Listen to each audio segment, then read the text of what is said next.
안녕하세요. 오늘은 나는 기출을 풀 만큼 풀었는데 상판 퀴즈가 안 나온다 라고 하시는 분들을 위해 그대의 방식은 틀렸습니다를 증명해보는 영상을 한번 찍어보려고 합니다.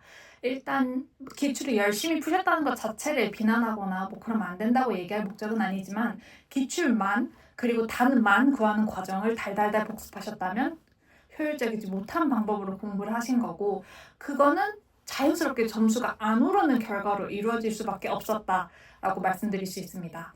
필연적이었다는 거죠.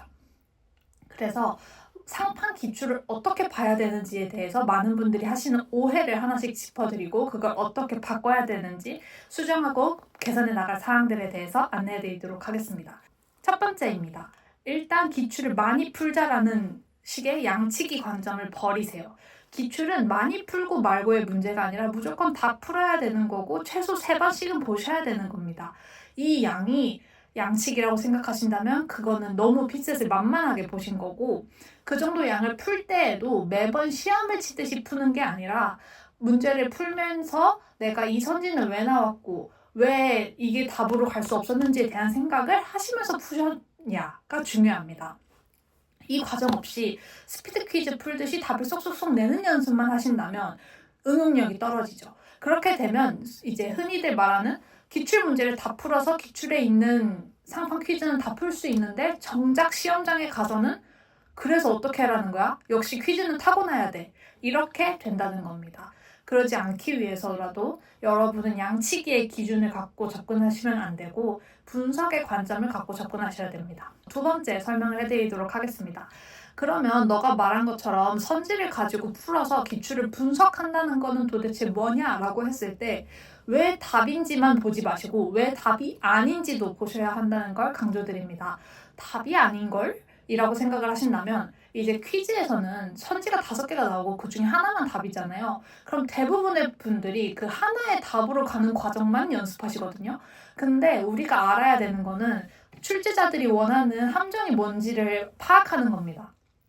예를 들어서 조건이 1번부터 5번까지 있는데 1번 조건을 누락하면 답을 1번을 고르게끔 해놨다거나 2번 조건을 누락하면 답을 2번을 고르게 해놨다거나 이런 식으로 함정을 만들어 놓는 거죠.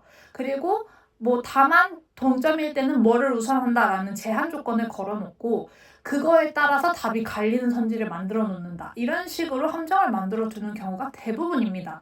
그렇기 때문에 퀴즈를 푸실 때에는 이 함정이 어디에 있는 거고 나는 이 부분을 놓치지 않기 위해서 어떻게 행동을 해야 되는지를 생각을 하셔야 된다는 거죠. 그거를 생각하지 않고 답으로만 가는 사고를 계속 만들려고 노력하시면 응용력이 현저하게 떨어지고, 그래서 기출을 봤음에도 불구하고 기출이 반복된다는데 도대체 뭐가 반복된다는 거야? 가 되기 쉽습니다. 그러지 않으셔야 함을 한 번 더 강조드립니다. 마지막으로 3번째입니다.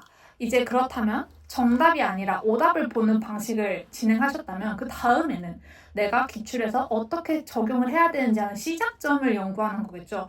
많은 분들이 수리 퀴즈에서 어려움을 겪는 이유는 사실 기출을 많이 안 봐서도 있고 정답으로 가는 선지로만 공부를 해서도 있지만 시작점을 몰라서 시작 자체를 못했다는 분들도 있습니다. 그 시작점이라는 거는 시작을 할지 말지부터가 이제 관건이 되는데요. 여기에서 이제 수험가에서 정말 모두가 아는 단어 선구안이 나오게 되는 거죠. 근데 저는 개인적으로 선구안을 일반 수험생이 갖기는 쉽지 않다고 생각합니다. 그러니까 보편적으로 선구안 몇 턴이다라는 기준을 수험생이 세우기는 쉽지 않다는 거죠. 다만 내가 치고 빠질 부분을 확실하게 잡아두는 전략은 각각의 수험생이 세울 수 있고 세워야 한다고 생각합니다. 그래서 제가 여러분들에게 비교적 보편적인 학생들의 기준을 제공해 드린 게 이제 PDF를 통해서 제가 여러분들에게 서비스해 드렸던 자료들인 거고요. 그런 게 없다고 하시더라도 여러분들은 이제 문제를 푸실 때 내가 실전에서라면 어떻게 할 것이다 라는 생각을 조금 하면서 들어갈 수 있어야 되는데, 그럴 때 잡는 포인트는 내가 숫자에 약한가 아니면은 내가 논리적인 부분에 약한가, 그러니까 본인의 약점을 알고 계시는 겁니다.